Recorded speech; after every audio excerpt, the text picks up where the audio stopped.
Scene കാണാൻ കയറുമ്പോൾ കാലിങ്ങനെ പിണഞ്ഞ് പടഞ്ഞ് കയറി കഴിഞ്ഞാൽ കൂടുതൽ എളുപ്പമായിരിക്കും. Note the point. ഇവിടെ ആരില്ലല്ലോ ഇതൊന്ന് പറഞ്ഞു ചിരിക്കാനായി.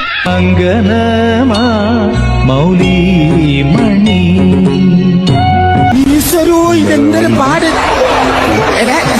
പിന്നെ ഇങ്ങനെയൊന്നും അല്ലടാ.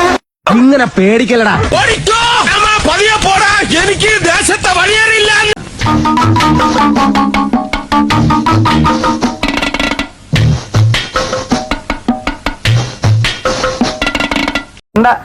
ഇതല്ല, ഇതിനപ്പുറം ചാടി കടന്നവനാണ് ഈ കെ ജോസ്. എന്നെ മനസ്സിലായില്ലേ? നീങ്കയാര്? ഇതെന്നാട്ടോ? മയിലാട്ടോ പത്രിക, പുലിയാട്ടോ പത്രിക, ഇതെന്നാട്ടോ? ഇത് മാർഗം കളി. മാർഗം കളിയാ? ഒരു മാർഗം ഇല്ലാണ്ടാവുമ്പോ ഒരു കളി കളിക്കൂലേ, മാർഗം കളി.